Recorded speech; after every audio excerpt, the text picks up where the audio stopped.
stormy seas and lost souls. Who is it? She's dreamt of this before. It's coming. Is it?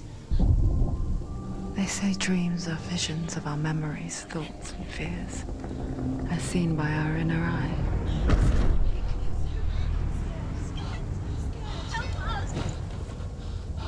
But what if each one of us is always dreaming, even when awake?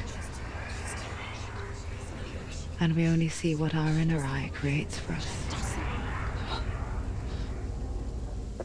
Is this what hell is? A world shaped by Senua's nightmares. Maybe that's why people fear seeing the world through her eyes. Yes, she's scared. Because if you believe that Senua's reality is twisted, you must accept that yours might be too.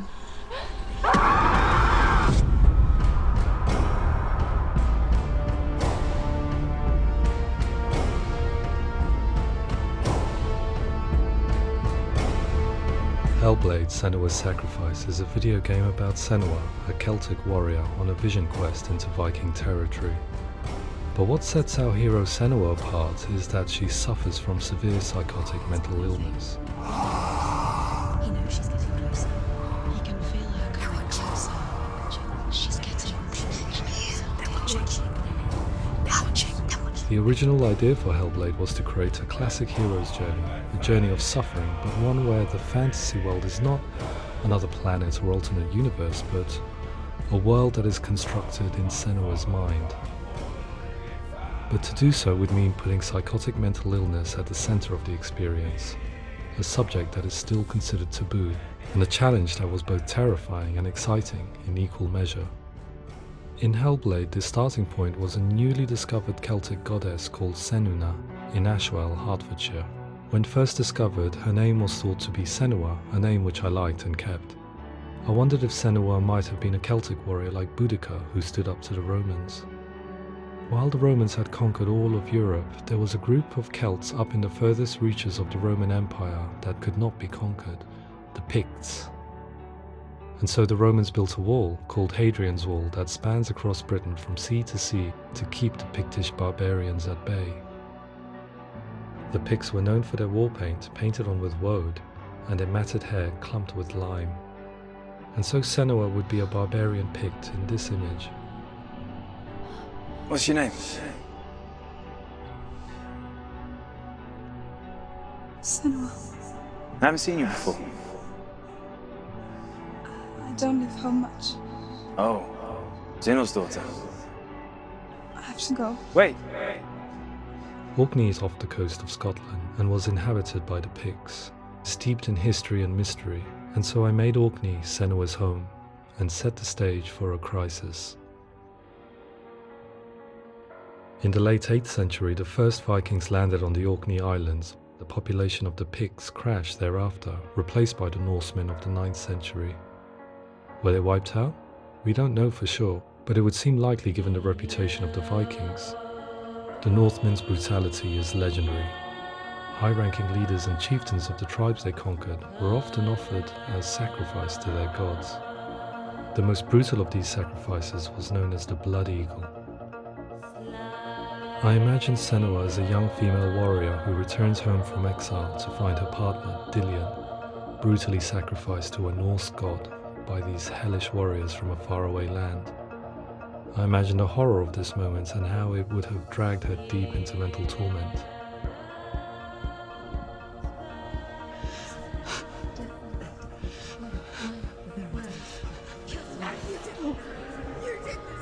No!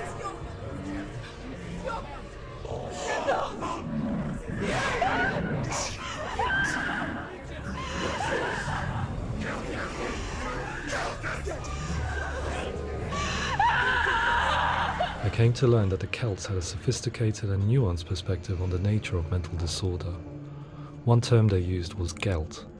A gelt is a man or woman who has been driven mad by a curse, battle trauma, or grief. The gelt would take to a life in the woods in search of penance, punishment, and purgation. And so Senua became a gelt, cursed by darkness, looking for redemption in the wilds. Another word the Celts used in reference to mental disorders was druth, meaning fool, or Liar. one who utters the words of God. They tell of the mad sinner who flees battle into exile and takes on a beastly nature, growing feathers on his body. The character called Druth in Hellblade is based on a little-known person called Findan, an 8th century Irish Celt who was captured and enslaved by the Vikings, but eventually escaped to Orkney where he became a monk. I will tell you my stories of hell, if I may walk with you. Upon meeting Senua, it would be his stories that fuel her quest deep into their world of gods. The Northmen say the world will come to an end.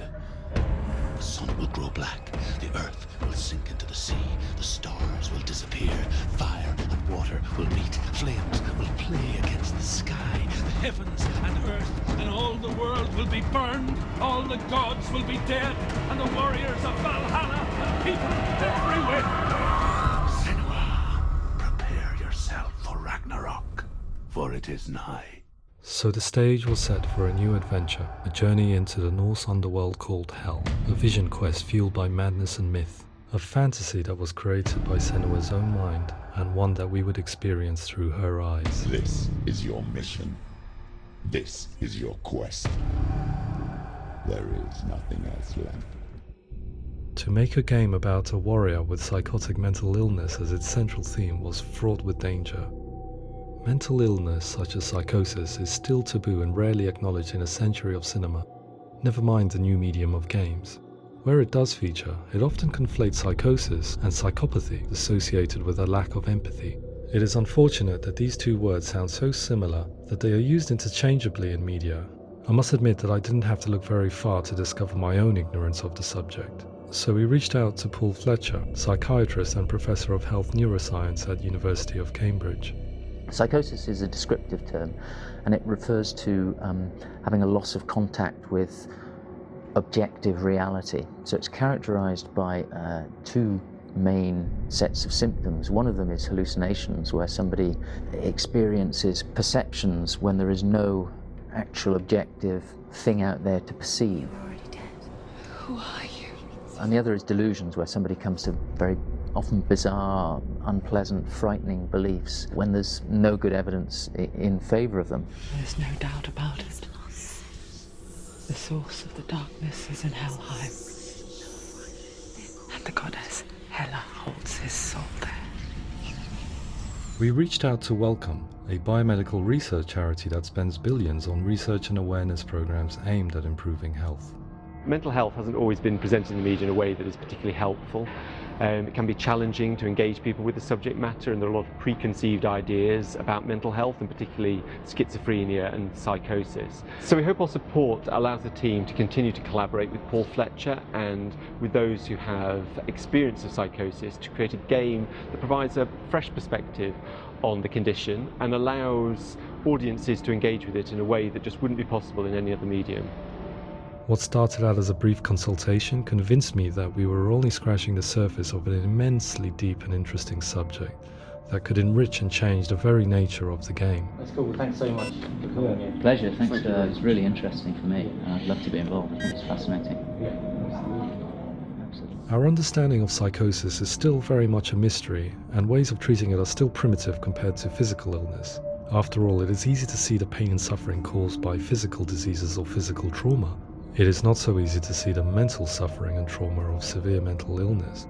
But what if we could find a way to see it? Games are capable of drawing you in for hours on end, playing the role of a character who is different from you, experiencing their perspective, and actively involving you in a world that functions with a different set of rules. That voice is not a common voice. That voice calls you to your death. It's an evil voice. If we were to represent Senua's psychosis, we would have to simulate voice hearing, a common attribute.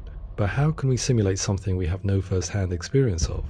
Professor Charles Fernyhough, a leading expert in voice hearing from Durham University, offered his help.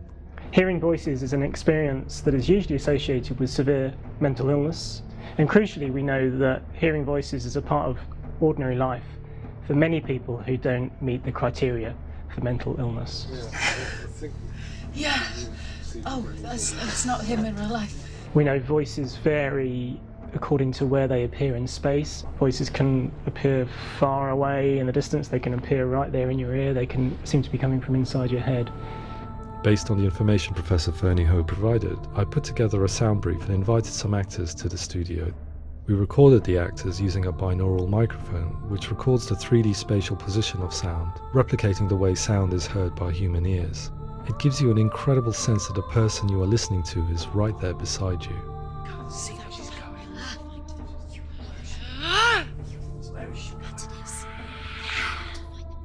Rachel Waddingham from the Voice Collective came to our studio with 2 young voice hearers to speak to our team.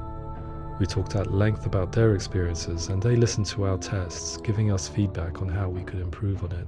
Everyone hates her. She's cursed. It's very hard to represent what this experience is like, partly because it's such a personal, intense, emotional experience.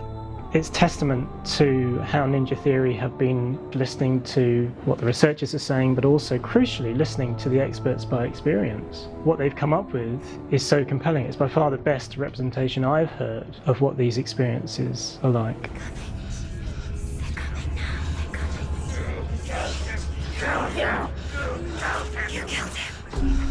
Other common attributes of psychosis are visions and flashbacks.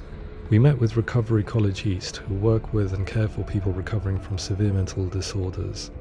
A group of service users gave us their first-hand account of what they experience. Sometimes when the visions or what we're seeing is too much, it becomes more difficult until eventually we perhaps don't see anything. The people we spoke to, the stories they told, were fascinating, harrowing and mind-boggling. The reality of what people experienced was vivid, far exceeding what I could possibly have imagined. We went away itching to represent some of these visions and flashbacks in the game. As we all know, my heart is so, love is so far away. Don't you know how I wanna feel deeper? I could never know how you grow, all these days are killing me. Now I see deep in me insanity does unfold. I just wanna feel deeper, deeper. I just wanna feel deeper, deeper.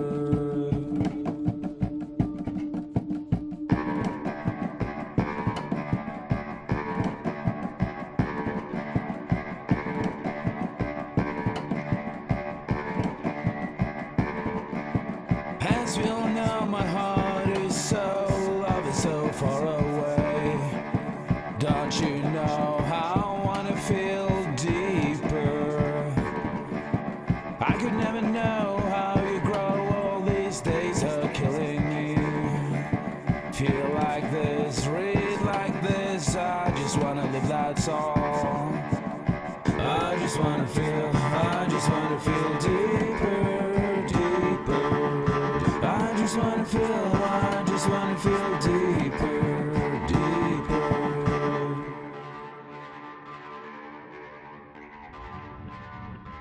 To refine our work, we continue to hold meetings with Recovery College East over the course of a year and a half, showing them what we had achieved so far and refining the in-game representations based on their feedback. With their help, flashbacks, visions and changes in perception were woven into the story and gameplay of Senua. The students that are involved in this project are incredibly excited about being involved. They have described the experience as being important because it values their lived experience and shows that despite what we have been through, all of that experience becomes valid, that actually it's something that we should all be talking about. The experiences described range from beautiful to frightening beyond comprehension. I heard of a girl who has to live with an angry voice screaming at her, slamming on her doors and walls 24 hours a day. I met someone who would often see hanging corpses in a room, so real that she would sometimes try to rescue them. The panic and fear that comes with such visions is entirely understandable, and it can be a living horror for some. Worthless, weak, pathetic. Go on, feel sorry for yourself, because there is no one left to do that for you. I was urged by one fellow that we should not shy away from showing this horror, and so I was perpetually torn in making Hellblade. Had we gone too far with our representations or not far enough? broken and lost. Just like your soul. Come on.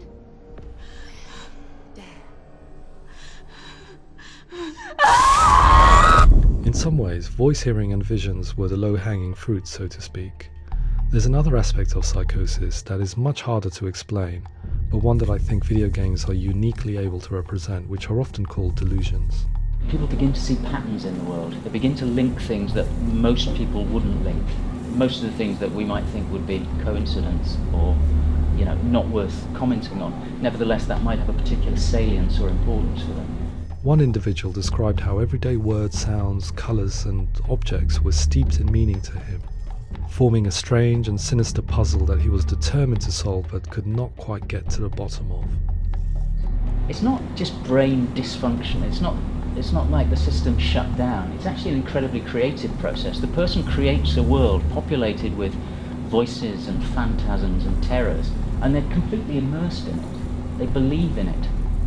We often invite people into the studio to play the game. In one of our playtests, they played through much of the game, making associations between runes, secret messages, and the threat of darkness that stalked them.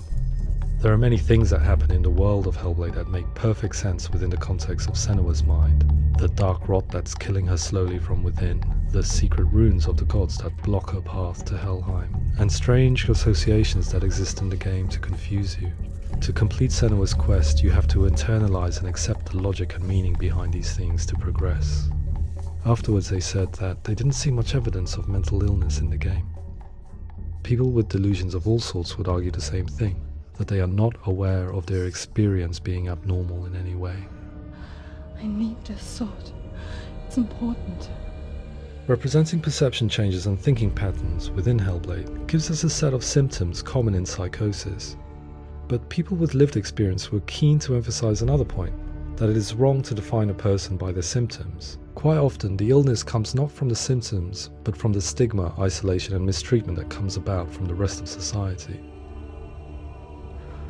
They say that I'm cursed. What if they're right? I needed someone to portray Senua, someone who could believably internalize her suffering.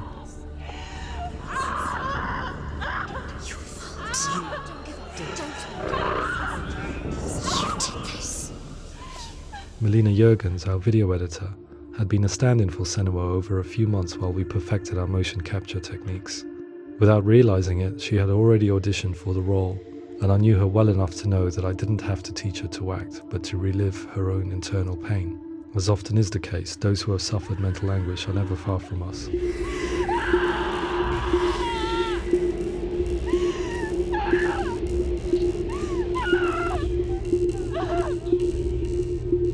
My hope is that by creating a compelling and aspirational character in Senua who feels very much real, albeit in a fantasy setting, we can provide a lens into her reality, a different one to yours, and this is where storytelling comes into play. I imagined her life based on common threads in real people's lives. She was always prone to psychosis as a child. Her mother Galina also heard voices and had visions, so perhaps there was a genetic aspect. Or perhaps it was cultural, as she lived within a world without science, of gods and superstition, as exemplified by her druid father Zimbal. Psychosis developed in her late teens to early 20s and was exasperated by stigma and isolation at the hands of the clansmen and her father. This darkness. It's spreading. The trauma of seeing her lover Dillian sacrificed tips her over the edge, making her remodel her reality around a concept that connects everything: the darkness. So the question, is what Senua experiences real? Can only be answered by saying, yes, it is real. It is her reality. All of her suffering will have been for nothing. It's just a matter of time. Towards the end of the project, service users and professionals that had collaborated with us were invited to see the near-final game. It was a chance to see if the game had reflected their views or if it had misrepresented them. For me, being involved in especially developing Senua's character has been really important, and being able to bring in my perspective and what I see and what I hear and having that built into the game has been a real privilege. It's gritty and it's meaty, and there are some tough subjects in there that are being tackled with honesty.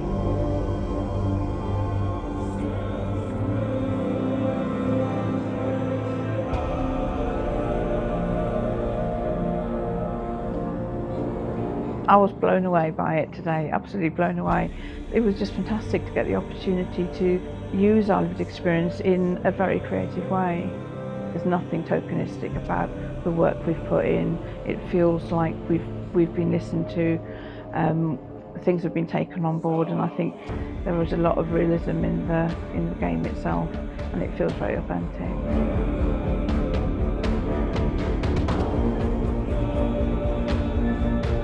Hellblade will give people a good experience of what it's like to hear voices and have those experiences.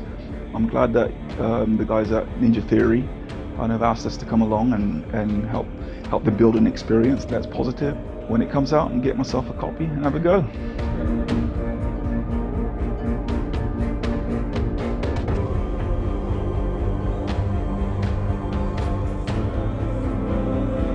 I think all the way through I was really inspired by how the conversations have translated into the game in a way that I think I didn't imagine was possible. So wonderful, really wonderful.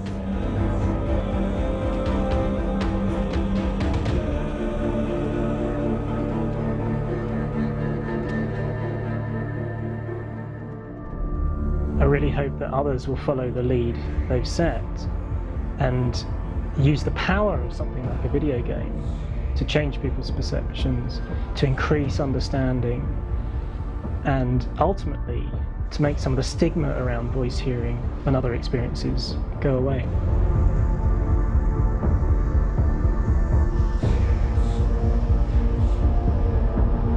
For me, it was really exciting to see something that I explore scientifically being represented so beautifully in a character who's trying to penetrate the mysteries of the environment in which they've been placed, with all of this strange uncertainty and noise and conflicting information that they're getting. I'm very excited by this way of trying to represent mental illness, because I think it actually might be offering us insights that we wouldn't get from pure scientific explorations, and actually giving us quite an empathic view of what it might be like.